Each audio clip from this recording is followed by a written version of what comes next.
That's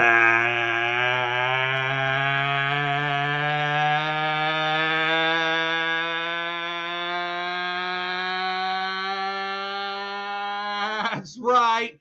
Bear down, Bears fans. It's time for another edition of the Chicago Bears podcast, Bears Banter, powered by Second City Gridiron. Bill Zimmerman with you, and we are coming at you after another Chicago Bears loss.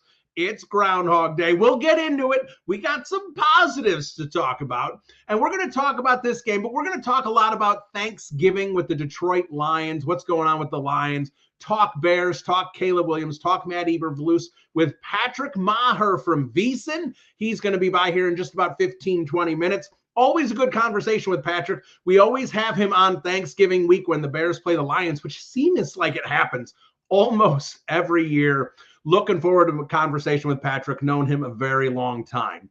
But before we dive into it, we've got to talk. There's going to be two main topics in this conversation today. And it's going to be Caleb Williams with a little bit of Thomas Brown. And it's going to be Matt Eberflus and his future, because there's really not too much else to talk about at this point in the season with the Chicago Bears. So let's start positive.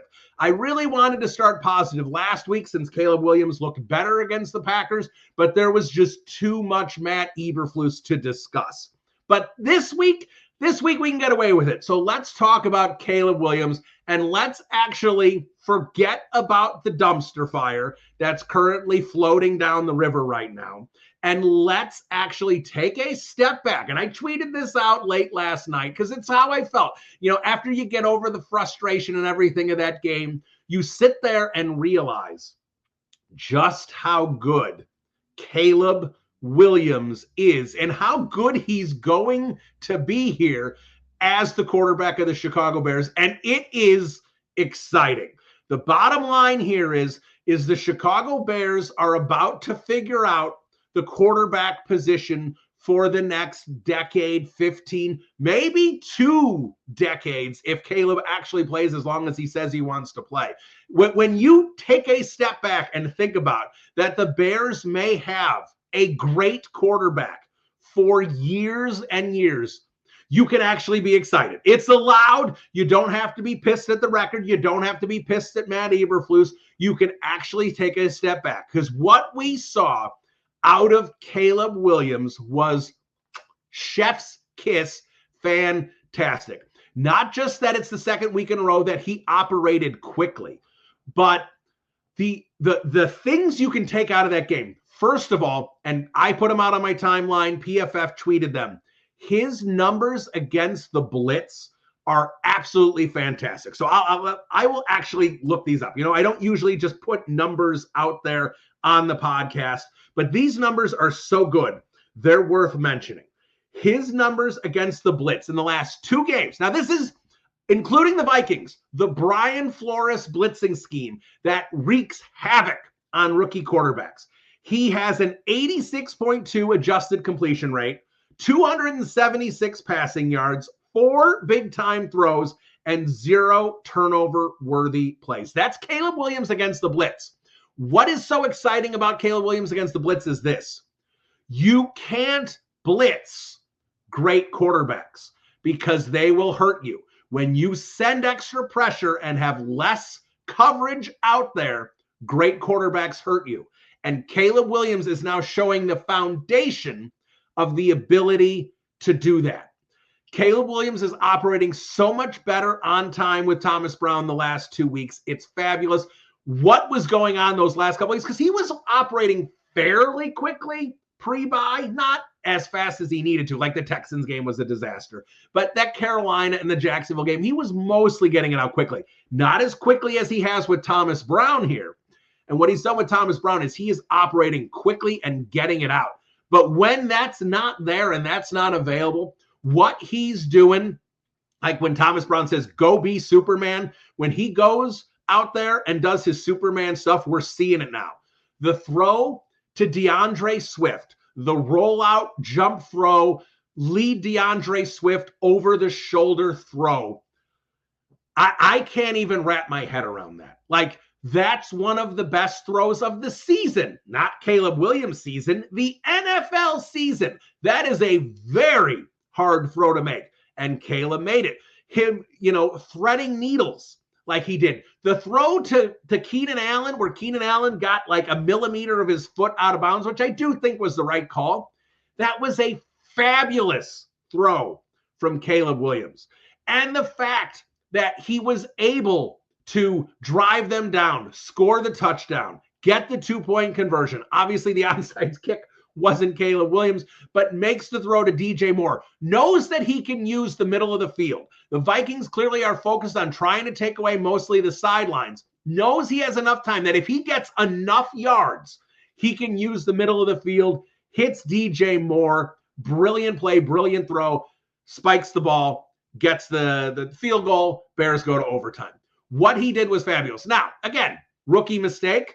What he did, the sack he took in overtime, was egregiously bad. It was terrible. And he hasn't been making those that often. But again, you're still going to live with some rookie mistakes. This is his 11th career game in the NFL.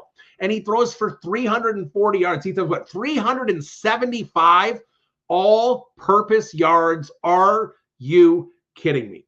Him and Thomas Brown are definitely working better together, getting the ball involved to Keenan Allen, to DJ Moore, to Rome Odunze, to Cole Kmet, to DeAndre Swift, working it around to all your targets.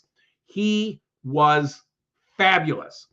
I think that was his best game of the year, especially when you consider, like, you can sit there and say statistically maybe he was better against Carolina or Jacksonville. Like, I understand you can make arguments to other games. But it wasn't against a defense like the Vikings. It wasn't where he had to make clutch plays and bring this team back from behind. Like, this wasn't just you're up 20 points and you can just pick apart a bad defense. He had to make big plays against a good defense, a very good defense, to get his team back in the game, and that's what he did. Caleb is showing you the clutch gene. Even that awful game against Washington, clutch gene. The Packers, clutch gene. Caleb has the clutch gene. That's huge. Caleb can go off script, but Caleb can also play on time. There's so many positives about Caleb Williams right now. I'm thrilled. I'm excited. And despite all the gobbledygook going around with the Chicago Bears right now, all that matters to me is Caleb Williams and Caleb Williams' development. And unfortunately, when you talk about Caleb Williams' development, you have to talk about coaching. Because coaching is critical. We talked about it a few weeks ago, about how few quarterbacks, Justin Herbert really being the only one that suffered a coaching change after one season and still became an excellent quarterback. The list is the list of one. That's it. There haven't been any quarterbacks, the 25 best quarterbacks of the Super Bowl era. We went through them. They didn't make it. Any of them, none of them had a coaching change after year one. And now in this recent batch, Justin Herbert had it, and Justin Herbert and he finally got his Jim Harbaugh, right? He didn't get it until his third coach. Brandon Staley was his second coach. It didn't work. They finally bring in Jim Harbaugh, and here you go with that. Like, now Justin Herbert is playing efficiently. They're winning football games because they got the coach and they have the quarterback. The Bears have the quarterback. They don't have the coach. So what it comes down to is what is going to happen here, because let's talk about Matt Eberflus here for a minute. Then we'll kind of talk about Marion, the coach, and the quarterback here before we get to Patrick Meagher. Because when you look at Matt Eberflus, and look, it's almost impossible to have the games that Matt Eberflus has where we can just pinpoint how awful the coaching is, right? Like the not advancing the ball on the field goal with the Packers, giving the Commanders free yardage before the Hail Mary. Like, that kind of stuff rarely happens in the NFL, and it happens multiple times to the Bears.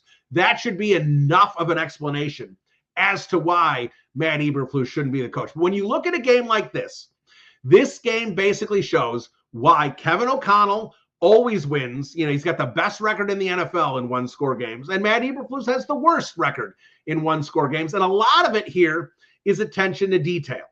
And a lot of it fell on special teams. And if you want to blame Richard Hightower, go blame Richard Hightower. But again, they all answer back to Matt Eberflus. And does Matt Eberflus focus on attention to detail during the week? That's a question that, like, we don't have an answer to, but based on how they play, it certainly doesn't feel like it. Like, he always talked about his hits and his culture and all this crap. But the Bears continue to shoot themselves in the foot with bad penalties, with DeAndre Carter literally telling everyone to get away as he stands in front of the football and it clips him and costs the Bears 7 points. And in essence, you could even argue, cost them the game. That play cost them the game. The attention to detail is very poor around the Chicago Bears. And in fact, the offensive players, and again, you want to point to Shane Waldron, fine, but that's Matt Eberflus's hire.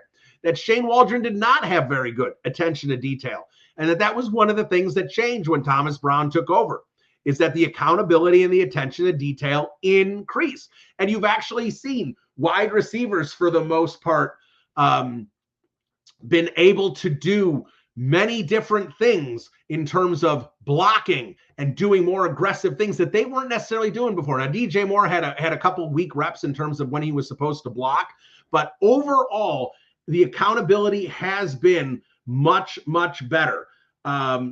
So when we look at the overall picture with Matt Eberflus, we sit here and say, all right, well, if he's not a great head coach CEO, and he's not good at challenging, he had another bad challenge again. What is Matt Eberflus doing? Well, the answer keeps coming back. Well, he's a great defensive coordinator. But is he?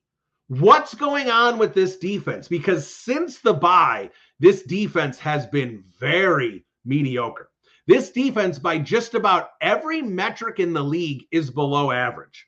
Their yards per play is either the worst or one of the worst in the league. And yes, they're playing better teams, but not really. The Patriots are still there. The Cardinals are okay. They're not a juggernaut. These aren't impossible teams that they're playing. Now, Green Bay and Minnesota are very good football teams. But if we're just going to say that an excellent defense, or so we said, an excellent defense is suddenly not going to be excellent because they're playing Green Bay and Minnesota, well, then it's not an excellent defense. It's a bum slayer. And bum slaying is just another word of saying you're an average, you're an average team. If you're not good against good teams and you beat up bad teams, you're average. That means the Bears defense is average. So if Matt Eberflus isn't doing great as a defensive coordinator and isn't doing great as a head coach and isn't doing great hiring offensive coordinators, how much more does Ryan Poles and Kevin Warren have to see? What is the point? Like, at this point at 4-7, to me, now maybe 9-8 would save his job, but to me, you have to run the table if you're Matt Eberflus to save your job. Because at that point, if they go 10-7, they will probably have the right tiebreakers to make the playoffs here. Like, I don't even know why I'm going to spend 45 seconds on this, but I will.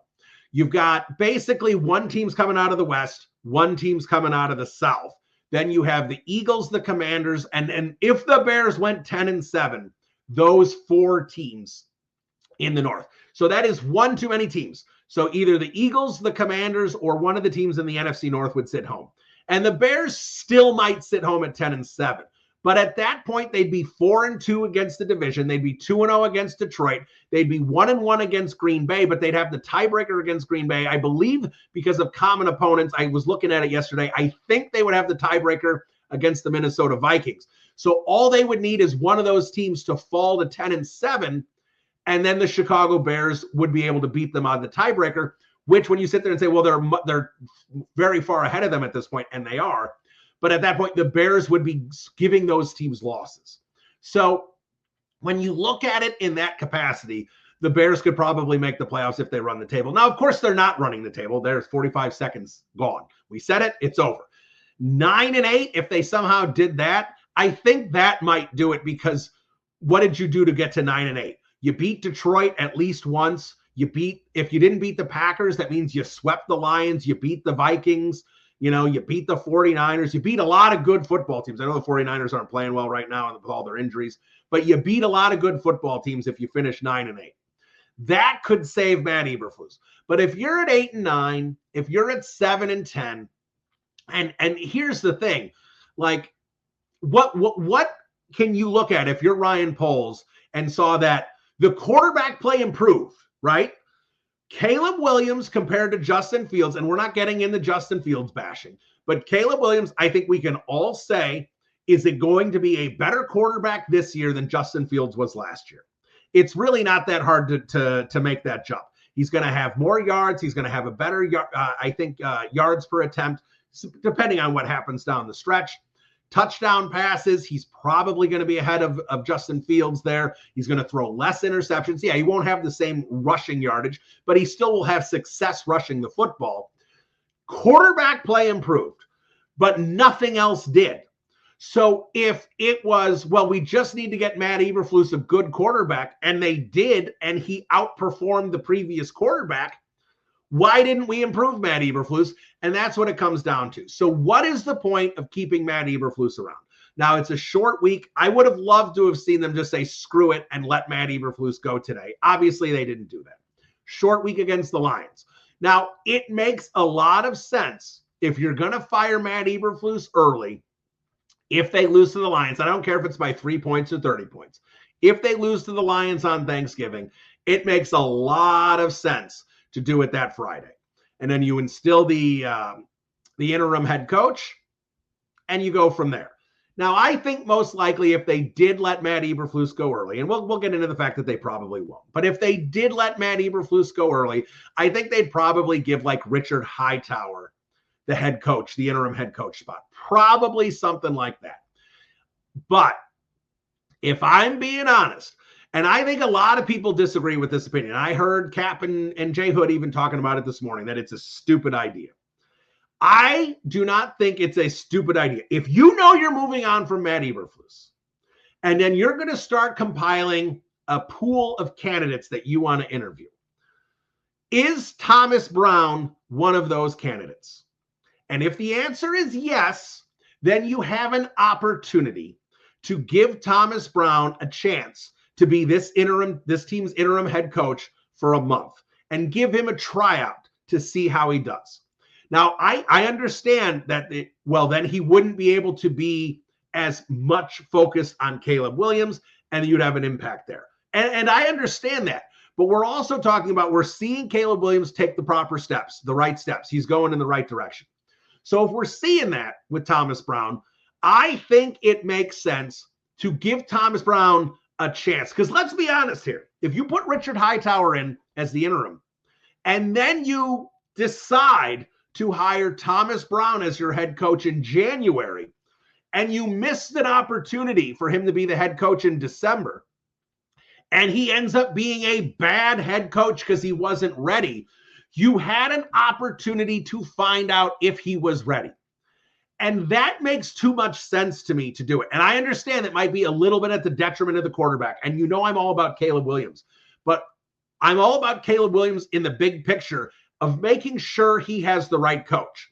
And if Thomas Brown is going to be considered for the head coaching position, then they should give him a chance to do this job interimly for the month of December. Will they do it? I don't think so. I think if by some miracle they fire Matt Eberflus, they'd give it to Richard Hightower, let Thomas Brown be the offensive coordinator. But if you're going to give him a legitimate interview for the head coaching position, this is something you should do. If you're just going to give him a courtesy interview and let him go and he'll be an offensive coordinator somewhere next year, then that's a choice the Bears organization is going to make. Because again, if you bring in someone like Brian Flores, someone like that, and then you say Thomas Brown is your offensive coordinator, that's a dangerous path to go as well. Arranged marriages almost never work. So it's a difficult situation to go through here. But most likely, if we're being honest, George McCaskey's looking at this thing and going, oh man, we almost beat the Packers. Oh man, we took the Vikings to overtime. Oh man, we almost beat the Commanders. Like, those are three good football teams. Yeah, they had a bad game against Arizona and a bad game against New England. Bad games happen. But we almost beat those three teams. And if we beat those three teams, we'd be 7-4, not 4-7. You can hear it in George's brain, right? And if George is thinking that way, then the bottom line is that he is going to sit there and say, it's close. We got to give Matt Eberflus a chance to right the ship, which is frustrating. And that means Matt Eberflus is going to make it to January. I certainly hope that's not the case. The assessment on this should be over because he's not the right coach for Caleb Williams. He's too conservative. Shown again, end of the first half, he was more worried about punting the ball back to the Vikings and giving the Vikings a chance to score than he was trying to be aggressive with 3 minutes to go, timeouts remaining. He could have marched down and got a touchdown, but he bled the clock until there was only a minute to go. They got a first down. Then he decided to try and score. Like, that is playing and coaching scared. And that, again, is a loser mentality. And that's where this team is. And that's what you get a lot with defensive coaches. Defensive coaches want to keep scores low and win close games. And it's a lame way to play football. But it works for some great coaches are defensive-minded coaches. Mike Tomlin. Like, Tomlin winning that game like he did a couple weeks ago, 18 of 16 or whatever it was with all the field goals. That's a Mike Tomlin game. But the bottom line here is it's, unless you have a great defensive-minded head coach, it's tough to win sustained success in the NFL. It just is. And Matt Eberflus continues to show that he coaches scared. Matt Eberflus continues to show that he doesn't call good challenges. Matt Eberflus continues to show that he wasn't the right guy for Caleb Williams. Matt Eberflus continues to show that he may not even be that good of a defensive coordinator. Now that we see how they're playing against good teams, this defense is playing cooked right now. So it gets to the point where you get to the Bobs from Office Space, and they sit there and they look at you across the table and say, what is it exactly that you do here? Because I don't know what it is other than getting in the way of victories. Patrick Meagher joins me next. This is Bill Zimmerman, Bears Banter. We'll be right back. All right, welcome back into the podcast. This one is becoming a tradition. Pretty much anytime the Bears play the Lions, but always when the Bears play the Lions on Thanksgiving, we have this guy on. He's a big Detroit Lions fan, but he knows the NFL well. He is Patrick Meagher from VSiN. I've known this man a long time, and he joins me now. Patrick, Bill Zimmerman, how you doing? Bill, thank you. This is tradition. We've been doing it for, 6+ years. Thanksgiving, leading it. Now, here's what I will say. It's the first year in many years outside of Barry Sanders, I say it every single year, that we're not embarrassed to have the Lions showcased on Thanksgiving with your Bears. We'll get into Flus. We'll get into Caleb. I'll say this to start. I am not sandbagging. I am 46 years old. I have never seen a team like this Lions team. If they don't win the Super Bowl, it's an unmitigated disaster. They're a freaking wagon. I was not concerned when they're down 16 at the break in Houston. They just have, I'll use the word the kids use, vibes. I was so wrong about Dan Campbell. Even last year when we did this podcast, I said he's a clown. In game, he doesn't know what he's doing. It doesn't matter because he's created such a culture that they care so much about playing for this dude. The offense, if we're being fair, could be all-time historic, and it's only getting better. So that's my little rant to start. I'm fired up for Thanksgiving. I'm not sandbagging. It's Super Bowl or bust for this iteration of the Lions. Let's freaking go, Willie. All right. So let me start there. This is you're bringing up the Super Bowl. Detroit Lions obviously never been to a Super Bowl. If they win the NFC and lose to Patrick Mahomes, you're going to say this was a disappointing season? Last year, it was a success losing NFC championship game. Super Bowl was cherry on top if they happened to beat them and they had an opportunity. This year, I mean it, because I don't think Kansas City, we just saw what happened with Kansas City down in Carolina. They're winning every game by 2 points. And frankly, the defense is starting to regress a little bit. It was Mahomes' magic yesterday in Carolina. Honestly, that's a great question. If it's down to a field goal to end it, the Lions lose, am I going to be, completely give up? No. But they are the best team in football. As a matter of fact, if you go AFC, I'd say Ravens, even though they pass defense, not great, secondary issues. If the Lions don't win the Super Bowl this year, they've been on a mission since that loss in San Francisco. And if you've noticed, they don't beat teams. The bad teams, they absolutely pummel them. They destroy them. It's everything I've been waiting for 46 freaking years. Wayne Fonts, Bobby Ross, I mean, like, Marty Morningweg. We deserve this. Yeah, that Detroit game against Jacksonville, 52-6 is obviously it's a destruction, but the yardage, outgaining your opponent by 475 yards. I think that's 1979 was the last time it'd been that kind of I've never seen anything like that. That was obscene. I was thinking about this right before we started. What's the greatest offense you've ever seen? We're both the same age. Greatest show on turf?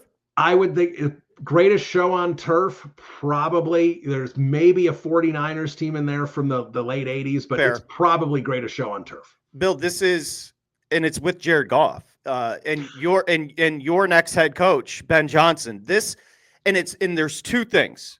Forget everything else. It's the offensive line. Sewell might be in the conversation for best player in football, and the two running backs.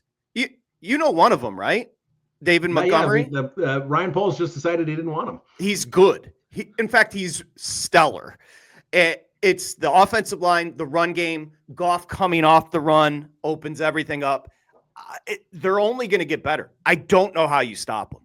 I genuinely don't. And I think they're in the conversation. Like, as far as just my eyeballs tingle test, watching this team week to week, it's one of the great offenses I've seen. So no, it really is. And it just keeps, like you said, it keeps getting better. We talked last year on this podcast. The conversation we had last year on this podcast was me just being jealous of Ben Johnson and wanting him to be the next Bears head coach. And Matt Eberflus stayed, unfortunately.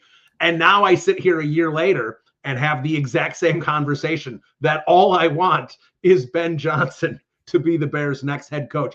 I know Dan Campbell is a culture creator, but how much of this freight train is Ben Johnson? Just watching the dance he does and he pulls off on offense, it's about rhythm. You just had an offensive coordinator that was fired. I'm watching the Chicago Bears with your boy Waldron. I never knew if he knew his asshole from his elbow. Like just the rhythm with which he called the game. Now, the blocking schemes were a disaster, and that offensive line, we'll get to it, is gross. But there was just never a rhythm. The Johnson rhythm, as he builds throughout a game, is just incredible. And credit to Johnson, credit to Campbell, because remember, Campbell was calling the plays. He handpicked Johnson to be the offensive coordinator, and now this is what it is. He is, whether or not Johnson is a CEO, whether or not he has like kind of that alpha to be a head coach, I have no clue. But your offense is going to be lit. He feels like, and that's obviously when you promote these guys, you don't know. But when you see him in press conferences, he feels like he commands the room. And to me, like, I understand. Press conference versus addressing your team in the locker room is very different, but there are similar vibes. Like when Shane Waldron was at the podium, he was very like timid. Luke Getsy kind of just mumbled around on things. Like when I see Ben Johnson talk, he commands the room. He's clear, he's concise. And I think that, especially after seeing what Dan Campbell does and being able to kind of use that to create who he is, what his persona would be as a head coach, I feel like there's the foundation is there for him to figure it out as a head coach. I think sticking around another year will prepare him for the Bears job. I don't think he was ready to. I think he's smart enough. He's a math major, North Carolina. I don't think he was ready to take that Commander's job. By the way, the Commanders wanted him. The Commanders did not want Dan Quinn.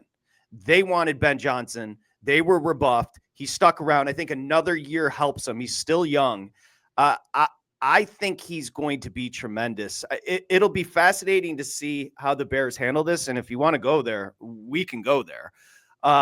It'll be fascinating how they handle it. But I agree. When I worked for you at Mad Dog Sports Radio, you had me go cover the Rams. Remember when the Rams made the postseason with McVay year one and they lost to, I think it was the Falcons in the wild card game. We went out and covered the press conference, and McVay's probably 5'8", but when I tell you there was a presence at the podium, it's like you were just in a room with a dude that commanded everything. And I agree. There is something about Johnson. He carries himself well. He comports himself. We'll see. All right, last thing on Lions coaching, and then we'll switch over to the Bears here. I want to get your opinions on what's going on in Chicago. Hank Fraley, the offensive line coach. The Lions offensive line is tremendous. And there's a lot of talent there. I don't want to sit there and say it's all coaching. There's some very good football players on there.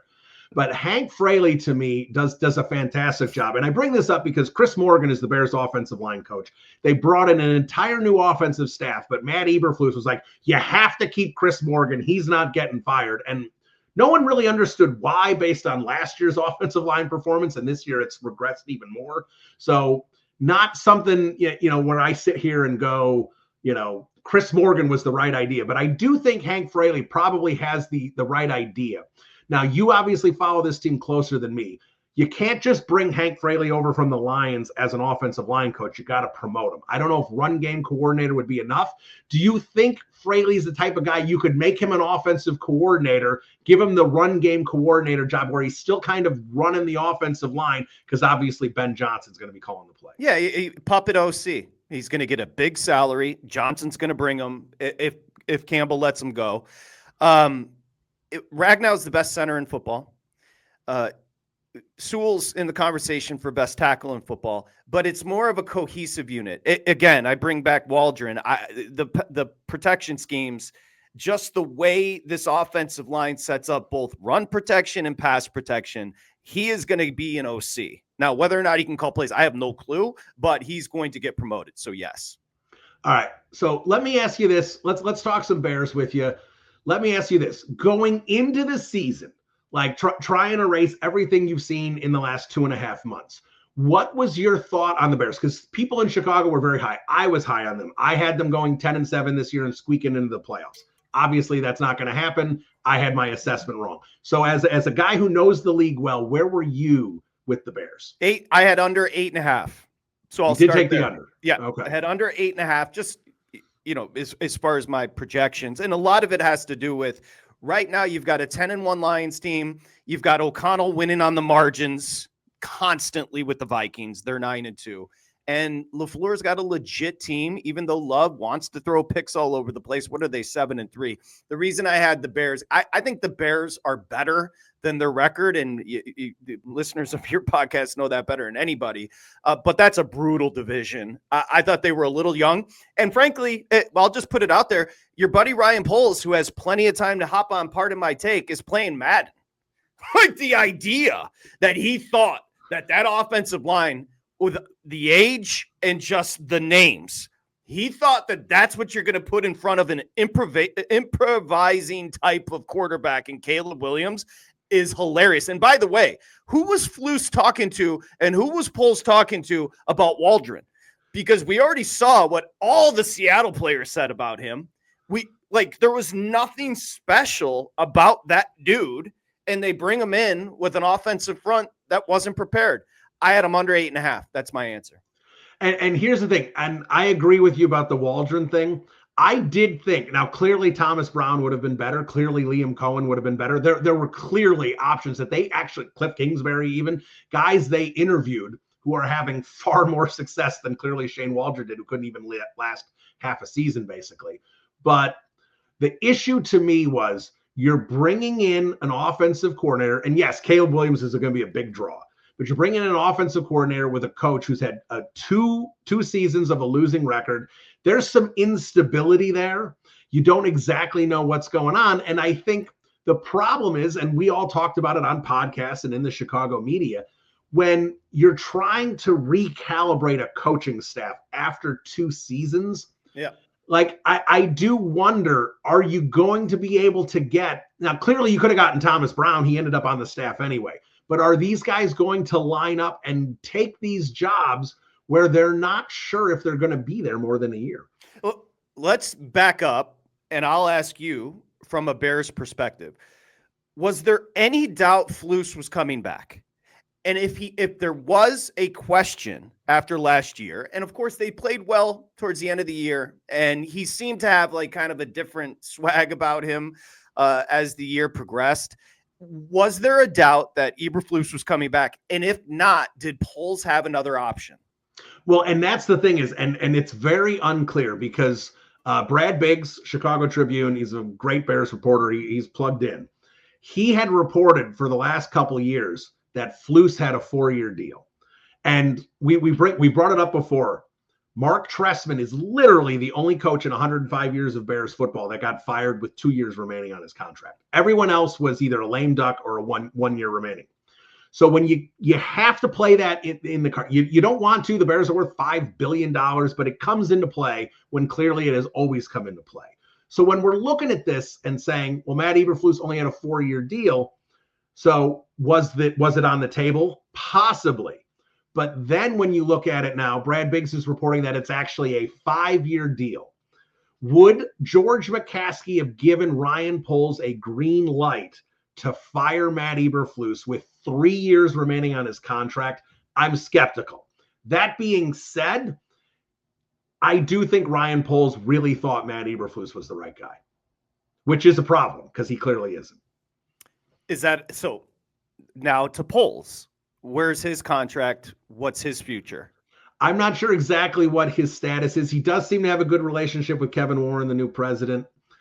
I think they would probably keep him around because of the idea of trying not to do a full regime change on Caleb Williams. And again, when you take away the Carolina Panthers trade, the resume is spotty in terms of what he's done. But at the same time, can you take away the Carolina Panthers trade? That I actually do think if Caleb Williams is the guy I think he's going to be, that's going to go down as one of the top trades in the history of the NFL. Absolutely. I think that saves his job. Totally agree. That's where it is that you can't take away the Panthers trade, and that cools off the seat for Ryan Poles. Okay, so we'll get to Williams. Now back to Flus. Like he's gone, right? We're now sitting here on Thanksgiving week, November 25. Like this is there. You can't bring him back. He's not coming back. I mean, fans at Bears are a 10.5-point dog here on Thanksgiving. I think the fans are hoping, honestly, like I'm not sitting there saying they're going to cheer for the Lions, but I think a lot of fans are hoping that there's a 34-13 kind of a game and and Eberflus is gone Friday. Now, again, the Bears have never fired a coach in season. But again, the stance we're all taking now is just because you've never done it doesn't mean you never should do it. Because I don't see the point of keeping him around. The defense is regressing. He's not the right mentality for Caleb Williams. He's awful in game. We can go over some of this stuff. Like he's a clown. Is what it comes down to. He is not only is he the worst of the 4 head coaches in the NFC North, there's assistant coaches you put ahead of him. So you put the three head coaches ahead of him. You put Ben Johnson ahead of him. You put Brian Flores ahead of him. He's at best the 6th or 7th best coach in his own division. What's Flus's relationship with 2 different sects, the media and the players? Do we know? So I'll start with the players. I always thought in year 1 that Matt Eberflus wasn't going to work with how he relates to players. He's that hits principle, which to me is a very like high schoolish kind of a thing. He gives everyone nicknames. He's kind of corny. I was just like, I just didn't think it was going to resonate with 24 to 27-year-olds. I just didn't think so. But in year 2, I kept hearing from people who know the team, oh, the players like him. The players like him. The players like him. So I was like, all right, maybe I'm wrong. Maybe this is working for the players. But based on what I'm seeing this year, I think Matt Eberflus's biggest problem is he takes almost no accountability with the media ever. Like last year, why'd you lose? What happened? Oh, we got to execute better. He said it all the time. And then this year with the media, after the Commanders game, which that 13 yards they gave the Commanders before the Hail Mary was stupid. Tony Romo, in the moment, what are they doing? Yep. Every analyst, on Monday was like, that was stupid. Dan Quinn afterwards was like, we couldn't believe they did that. And Matt Eberflus, not only did he say it was the right call on Sunday, he said the play didn't matter. And then he doubled down on Monday. If you're a player, especially on that defense, and that was the wrong thing, and he continues to say, no, the coaching was fine, like you're just gonna have a problem with it. And then like even the Packers game, The field goal, they didn't try to advance it any further. Cairo Santos hasn't missed a field goal under 40 yards in a Bears uniform, which is like 5 years now. But, he's only like 75% beyond 40. Why didn't they try and gain those extra 7 yards? You ask him, he says, well, we could have fumbled. We could have had a penalty. We could have had a turnover. Like all these different things, which when you say that to the media is just saying, I didn't trust my players. That's horrific. Like the things he says, he takes no accountability and it ends up on the players all the time. So at this point, the players, I don't think the players really like playing for the guy. I think there's a chance that locker room, I don't want to say he's lost the locker room, but I think there's certainly players there who don't particularly like him. And in terms of the media, I think his relationship is okay. I don't think they love him. I don't think they hate him. I think it's just kind of fine. I think the beard and the haircut went I'm serious when I say I know the beard and the haircut that he rode that the whole off season. And it was all fun and games and laughs, and they had Caleb Williams and everything was positive, and he had to start screwing up in the regular season again before the media started getting on him. No. The glow up from the makeover, it was one of the weirder, yet it felt real things I had seen. And that late season swoon, you came on our VSiN show, like he was coming back and we knew that. So then there's a third question. Do we know if he has a relationship with Caleb Williams? I don't think it's a terrible relationship, but I certainly don't think Caleb Williams is probably ringing the bell for him either. There's now Carl Williams, his dad. I think this is interesting. You tell me if you think. Did you see about the tweets after the Commanders game? Go ahead, tell me. All right, you tell me what this means. Now Carl Williams, I follow him on Twitter. He's just like an egg on Twitter. But all he does is retweet Caleb Williams stuff. He doesn't make comments. He doesn't do anything. So after the Commanders loss, I can't think of the name, but the defensive coordinator for the Commanders was asked what he thought of the Hail Mary. And his response was, I didn't see it. I was too pissed about the play calls I made that allowed the Bears to score the go-ahead touchdown. That was his response. Caleb Williams' father, instead of just retweeting that, now again, he said he's from Washington. He just likes the Commanders. So that's all it was. After Matt Eberflus said he didn't screw up and he says he made no mistakes at the end of that Commanders game, Carl Williams quote tweets that response from the Commanders defensive coordinator and goes, #accountability, #real coach. You tell me. He says it didn't mean anything. That is so purposeful and concerted.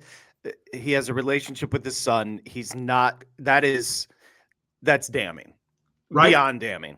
I don't know. Now it only was up there 15 minutes and got deleted because that's even more damning. It just blew up. Everyone was retweeting it. But that's to me, Carl's not doing that without knowing exactly how Caleb feels about his coach. And okay, so then now it brings us to Caleb. And frankly, Ryan Poles, okay, the organization is Caleb Williams. I texted you after the Texans game. Was that week 2? Was that week 3? Was that week 4? Okay.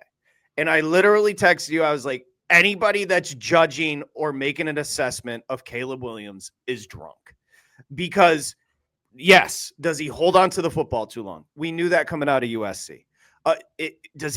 Is there potentially an issue to get the edge with his athleticism? Yes. But he was not put in a position.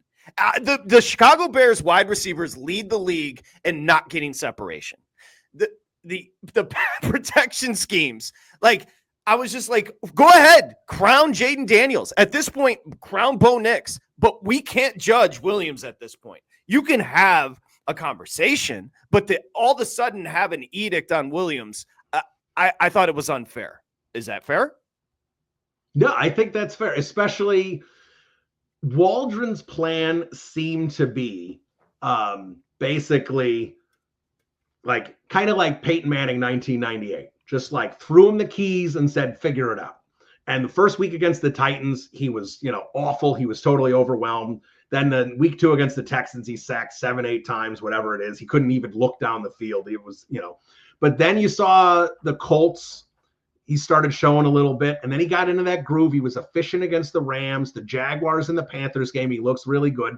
even like the Commanders game, he was really bad, but he was excellent the last like 10 minutes of that game to bring him back and take the lead. Had the 2 awful games that gets Waldron fired and then looks good against the Packers. And I think the performance on Sunday against the Vikings, I think that was his best performance of the year. Now, you might sit there, someone might say, oh, the Panthers was better, the Jaguars was better, whatever it might be. But that was against a Brian Flores blitzing defense, which, by the way, Caleb is becoming already elite against the blitz. His PFF put out his numbers. He has been unbelievable against the blitz the last 2 weeks, which to me, you can't blitz great quarterbacks because they hurt you on the blitz. And if he's already doing that as a rookie, that's a good sign. It's what you look for. So, when you're doing that against Brian Flores' defense, against a very good football team, and you throw for 340 yards, 2 touchdowns, no interceptions, and you're making the clutch plays to bring them back again and get the game to overtime, the sack in overtime was egregious. Awful sack. Terrible. Held onto the ball for like 8 seconds. You can't do that. But at the same time, he's a rookie. He's going to make mistakes. I think what we've seen in terms of a progression, how much better he's been with Thomas Brown, I think now you're starting to see who this guy is as a quarterback. And yes, like the guys that were, ESPN, this wasn't just like people on social media, like ESPN was after like 2 weeks, did the Bears take the wrong guy? It was really bad, the narratives that were getting formed early. Yeah, well, and now Jaden, whether it's a rib, I don't know, whether it's the Cliff Kingsbury second half swoon where all of a sudden defenses catch up to him, don't know.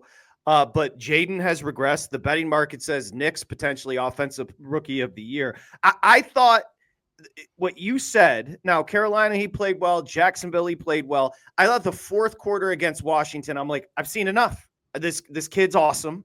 Has he been perfect? No. Peyton Manning was a disaster. Rookies don't play well. Like Sean Payton is remote controlling Bo Nix. Like rookies don't play well. And I thought specifically, you mentioned it. What was he sacked? 9-10 times against New England? Yeah, 9 against New England. And I think 7 against Houston. So then you turn around and then yesterday, all Flores does is exotically blitz. I think he was sacked 3 times. I thought Williams was all, you just started to see him feel more comfortable. And that's all you want. Yeah, no, I'm with you. And I've been a big supporter of the Caleb Williams idea. Like I think I kind of started the train back in like October when the Panthers were like 0-4 or 0-5 and whatever, and the Bears were 0-4. I'm like, they got a great chance to get the number 1 pick and they got to get this guy. And then I started flaming that Justin Fields can't save his job. It's going to be Caleb Williams. Pissed off a lot of Bears fans, but I'm a big supporter of the guy. And basically everything I've seen this entire season supports that idea. And I do think that the Chicago Bears now have the ultimate chip in terms of landing a great coach. And then we can, kind of circle back to Ben Johnson here. To me, here's the question. Ben Johnson there's going to be 7-8 openings. Probably 5 or 6 of them are going to want Ben Johnson. And some of them are going to have deep pockets. And my question, and obviously you can't answer it, I can't answer it. The Bears have never done anything like this. Would they be willing to give Ben Johnson some 6-year, $75 million contract? Because I think somebody will. And if the Bears are willing to do it, I think he's probably going to have the lure of Caleb Williams and say, I can win with this guy for a decade. But if I don't know if the Bears are going to do it. I really don't know. I can't sit here and confidently say that they'll pay top dollar for a coach. The franchise has never been in this position with a quarterback. I know we keep on saying they never ... but they've never been in this position. They have to go get Ben Johnson. The only thing I would say is head coaches pick a quarterback. So New Orleans is a disaster. There's going to be so many. The only one that I think still kind of lingering as a potentially good job, because there's not a ton of pressure, and Jacksonville. I think a coach like Johnson thinks he could do something with a Trevor Lawrence. So that's a job. I've heard rumbles that could be a Bill Belichick. I think it's a Belichick job. I totally agree. Because I think Belichick knows he can go there, win 9-10 games a year with Trevor Lawrence, beat Shula, and just get out of Dodge. The Jets are a disaster. Nobody's going to take that job. The Giants are a disaster. Dayball's going to get blown out. I think nobody's going to take that job. I think the Bears set up as the perfect position for Ben Johnson. If you don't get him, it's an unmitigated disaster. It's bad. I agree. Now, let me ask you terrible. This. If they don't get Ben Johnson, but they do go after an offensive-minded coach, who are some of the coordinators right now that you're looking at, whether it be Brady, Cohen, Monken, I don't know, who are a couple of the coaches you look at and go, that would at least intrigue me? I'll tell you how quickly things change. Slowick was going to get a job. The Texans OC. Yeah, that team stinks. This is a legit sophomore slump for the quarterback. He is not playing well. I understand Stroud has dealt with injuries. The offensive line is terrible. I get that. But he's not showing up. So I think Brady is the sleeper. I think Brady's going to get a job in this cycle. So I think maybe that's the one. Monken, older, college to pro, not sure. He's got two of the best runners in the history of the game, kind of easy to scheme up. I think Brady's going to get a job. I think it's Brady or Johnson. All right. So last thing, I'll give you the floor. I know you kind of took it at the start of the podcast, but the Detroit Lions, we've been doing this podcast for, like you said, 5, 6, 7 years, whatever it is now. I know we were doing it back in 2018 where I was sitting there tooting my horn about the Bears defense and all this.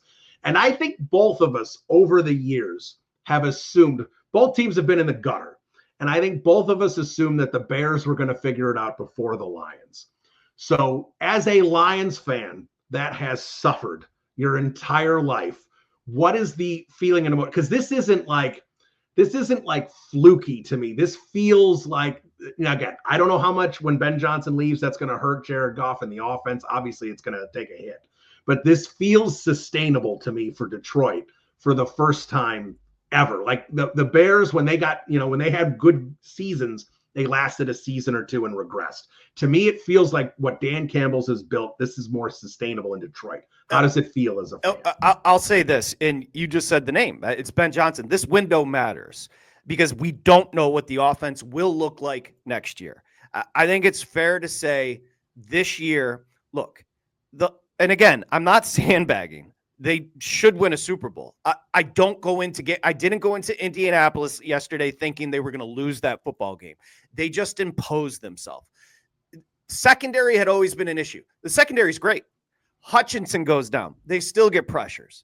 The offensive line. This is Brad Holmes has done such a good job. And I've never been wrong about anything like I was wrong about Dan Campbell. In game, did he suck last year? Yes. Does he still struggle at times? Yes. But you can't put a price on, again, Bill, and I know we got to go, but every time a game ends, the first thing social media wants to do is post his speech. Yep. And when he's handing out the game balls, there's something to that. This is Super Bowl or bust, to reiterate. They're great. The offense is going to get better each week, and that's alarming. Yeah, no, I'm right there with you.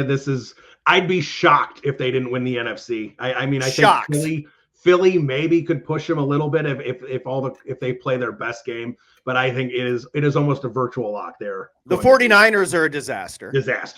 Yeah, you can't the South and the West are eliminated. It's basically the Packers and the Eagles because the Commanders are fading. It's it. That's all they have, and I don't think either of them could be cakewalk. The Eagles do scare me. They're tough. But Sirianni. That's the thing. You're going to have the benefit of you're going to have a better coaching staff. That goes a long way in the playoffs. Yep. All right. Well, there he is, Patrick. Happy Thanksgiving. Happy Thanksgiving indeed. For all the Lions fans out there, the Bears fans will be just pouring gravy all over their. What would you do with the number quickly before we go? I wouldn't bet the side because 10.5 is massive. And obviously there can be, a backdoor touchdown that cuts it to 9. But I would not expect the Bears to be competitive in this game. I don't think so either. Their defense has not been playing well. If you look at how they played since the bye, yards per play is bad. EPA per play is bad. Bottom 10 in the league in every category. Debilitating loss, overtime, short week. Detroit, it's going to be crazy in Detroit. they're going to get pummeled. Yeah, I feel like if I bet something, I don't even know what the number is right now. I feel like I bet the over. Lions score, Caleb Williams will score some points. That's where I feel they'll be. Yeah, the total quickly is 48.5. There's going to be a lot of points on Thursday. Yeah, I think it'll be a fun game to watch the Bears lose. So there he is, Patrick Meagher of VSiN at the Rap Radio with a W on Twitter if you want to follow him there. Patrick, thanks, and we'll do it again next year. All right, brother. Thank you. See ya. All right. There he is, Patrick Meagher, everybody. Always a good conversation with Patrick. Enjoyed talking to him there. And you know what else I enjoy, everyone? Underdog fantasy. But no, seriously, Patrick Meagher, look, if the Lions can figure it out and become good, there's hope for any team in the NFL.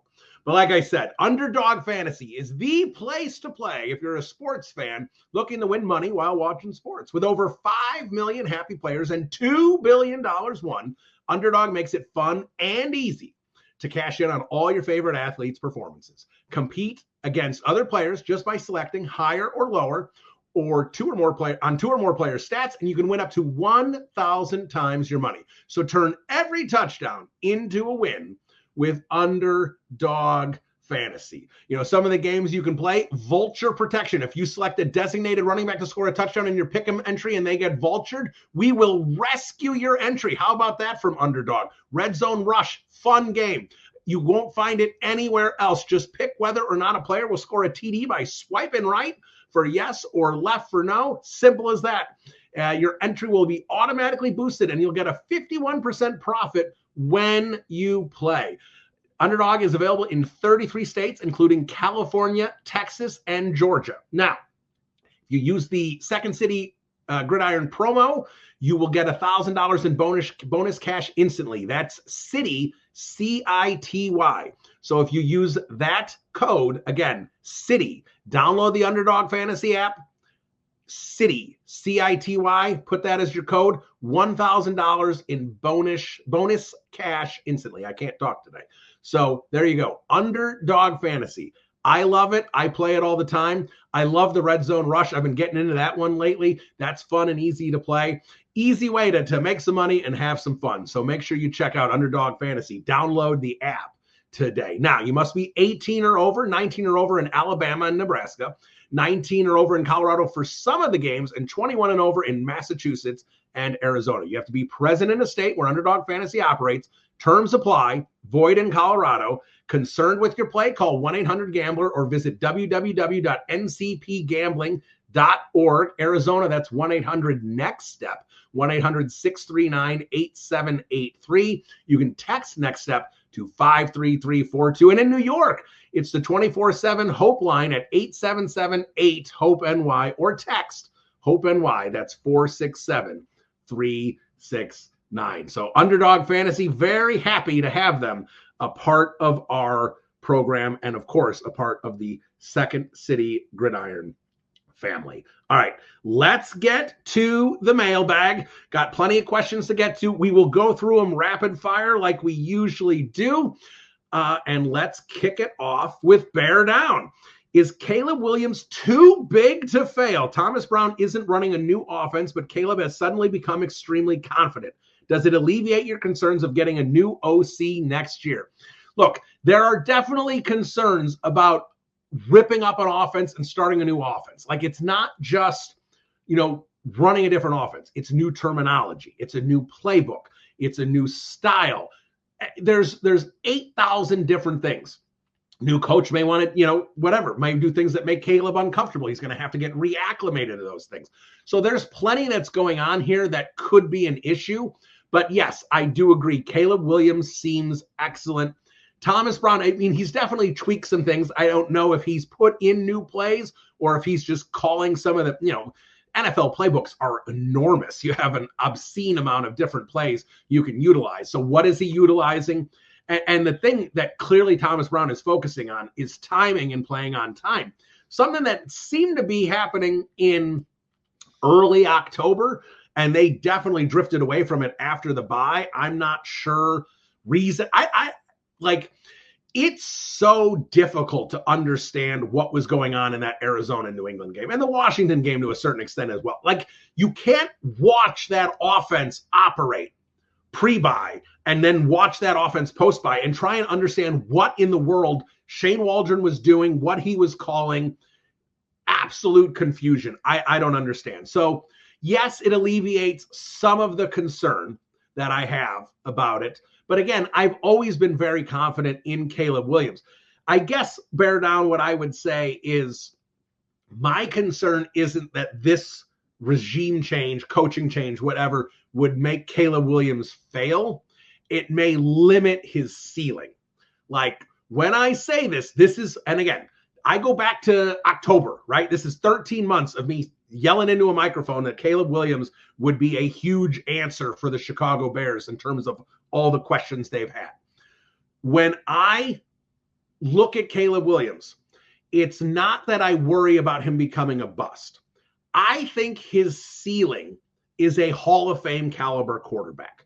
I'm not saying top 5 QB of all time. I don't know, but Hall of Fame caliber quarterback. That's the ceiling. Now, if you stunt him and he becomes a very good quarterback, a borderline top 10 quarterback, that's not Hall of Fame caliber, right? But that's very good. That's the best quarterback the Bears franchise has ever had. Can you stunt him to that point?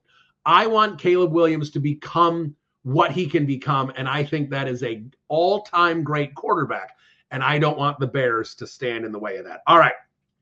At J Haggart 1, time to fire Eberflus after the Lions loss on Thanksgiving. Thomas Brown, a front runner for head coach. Like what I see from Caleb's progression the past few weeks, make sure you take care of Caleb. I agree. This is all about Caleb. So Thomas Brown, front runner for head coach. No, way too early for that. But like I said at the beginning of this podcast, give Thomas Brown a tryout. I am open to trying something like that. I think that would, again, you may overwhelm them and it may not work. And that's okay. They already suck. They're not going to get any worse. They can't win a game. They've lost 5 straight. Who cares if Thomas Brown stinks? He's not going to be worse than Eberflus, and even if he is, what's the difference? What's the difference? So give Thomas Brown a chance. I'm not saying it has to be immediately. Now, again, fire him after the Lions game like you asked. That makes a lot of sense. Will George McCaskey do it? I just don't know. I wish I had a better answer for you. I haven't been able to get a vibe at all from Hallis Hall about what's going on there. And usually if I can't get a vibe, it tends to be that that's not going to happen. So that's what I would assume, that they won't do it, because that's the smart thing to do. And the Bears rarely do the smart thing to do. All right, Andrew Betke. After the Bears' crushing overtime loss to the Vikings, what immediate and decisive adjustments are needed to tighten situational defense and fully unleash Caleb Williams' offensive potential? Look forward to the pod as always. Well, I mean, first of all, the defense needs to play more aggressive. It's playing very soft. And again, I don't know if that's what Eberflus is calling or if that's how the players are playing. Is Eberflus too worried about giving up the big play? Because he's playing really soft zones. You know what a lot of those Vikings plays reminded me of? The Packers game. I just thought of this. The Packers game from week 1, 2023, where the Packers had a bunch of third downs and Jordan Love is just throwing 17-yard gains on 3rd and 11. And we're like, why are you so soft? And they started playing more aggressive later in the season.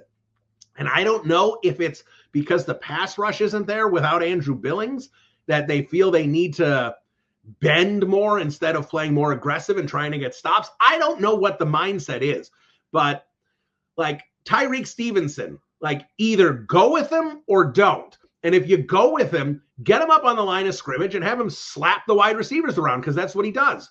You got to teach him how to play within and control who he is as a person. You have to coach him that. You have to help him through that. But don't take the reek out of Tyreek Stevenson. Let him be him. Just tell him not to be stupid. There's a difference between aggressive and stupid. Tyreek Stevenson was being aggressive and stupid. So teach him how to do that. Let these guys, like Kyler Gordon is out there making plays. Get these guys out. Now, again, not having Brisker, that hurts, but figure out a way to get this defense up on there. And maybe you need to blitz a little bit more and do some more creative things up front to get a pass rush. But there are things they can do defensively instead of just being this passive BS defense that they've become. Just really, really weak stuff. All right, J.D. Brown writes, at this point, I think any new head coach is likely looking to bring a whole new staff. Are there any coaches you would keep, like Thomas Brown, for instance? No. And I like what Thomas Brown is doing. It's only been 2 games, but how can you not like what you've been doing? Do not force coaches on new coaches. It's stupid. It worked with Vic Fangio and Matt Nagy, but Matt Nagy literally didn't have a defensive coordinator to bring in. So Ryan Pace is like, what if we try and keep Vic Fangio? And Matt Nagy said, yes, that's what I want to do. So then they gave Vic Fangio a huge contract to stay and convince him to stay. And Matt Nagy, it was kind of like 85 Bears. Buddy Ryan will run the defense. Mike Ditka will run the offense. And Mike Ditka will do the press conferences. That's kind of how the 2018 team worked. Vic Fangio ran the defense. Matt Nagy ran the offense. Like, that's okay if that's going to be the thing. But, like, let's just bring up Mike Vrabel, for example. And I don't think they would hire a guy like Mike Vrabel. But if you hire a guy like Mike Vrabel, you don't get to just be like, well, if you're coming here, Thomas Brown is your offensive coordinator. No. If you're going to bring in a coach, you need to trust the coach to bring in the right guys. And if said coach has a relationship with Thomas Brown, likes Thomas Brown, the coach says, I think I would like to keep Thomas Brown on this staff, then you do it. But don't come in with the mindset that Thomas Brown needs to stay. I do not like that idea. I think that's critical, that you can't put stuff like Chris Morgan getting forced on Shane Waldron. Shane Waldron probably would have sucked either way, but Chris Morgan stinks. Why are we doing this? That's just setting things up to fail. All right, Cav Manning. This offense continues. Is it crazy to think they offer the head coach to Thomas next year? Not my first choice. I prefer Ben, but knowing the Bears and money, I don't think it's crazy. I wouldn't be upset. Reminds me of Tomlin. Yeah, I get it, Cav. And like I said, I think if the Bears have Thomas Brown as their offensive coordinator the rest of the season, then fire Matt Eberflus, then hire Thomas Brown as the head coach, all that is a lost opportunity to give him a trial, 3-4 weeks even, of being the head coach and seeing how it goes and seeing how the players respond. You have an opportunity to try it out. That's a very unique situation. So try it out. Because, again, the Matt Eberflus assessment should be over. And if it's not, then you got to look at Ryan Poles and Kevin Warren. And we'll finish with Oak Lightning. When will it end? In parentheses, generally speaking, the pain specifically, the losing. Well, Caleb Williams is the solution. Caleb Williams is the ointment. Caleb Williams is the medicine to make this thing work. Will it happen? You got to apply it properly to the wound, right? So that's what it comes down to here. That's what it comes down to. Can the Chicago Bears facilitate Caleb Williams to end all our pain and suffering? So when will it end for Matt Eberflus? I'm hoping, I would love for it to be after Thanksgiving. I'm really hoping they do it with just a couple, 3 weeks left and let Thomas Brown, or let just something to let everyone know that they're changing direction. I really hope that's the case. Don't think it's going to be the case. Really hope that's the case. And again, you have to get this coach right. This coach is critical for Caleb Williams, and you heard it there with Patrick Meagher. Ben Johnson and Caleb Williams, like, that's it. Bears want to make money. You're going to make money with Ben Johnson and Caleb Williams because the offense is going to score 31 points a game. And they're going to be phenomenal. And they're going to be the talk of the NFL because they're the Chicago frickin' Bears. So go out and spend $75 million and go get Ben frickin' Johnson. All right, let's wrap up the podcast. The Lions, Thanksgiving, national television. Oh, no. The defense is playing poorly. The Lions offense is playing spectacularly. The Lions have something to play for. The Lions have not particularly played well on Thanksgiving. Don't think Dan Campbell isn't going to use that. The Bears are playing pretty well offensively. After that game, I think we're going to see points. The Bears won't score enough points. I don't even think they're going to cover the 10.5. I'm going to go 34-20. The Chicago Bears lose by 2 touchdowns. Will Matt Eberflus have his job on Friday? Probably. We'll talk about it next week. Bear down, everybody. Talk to you soon. Adios.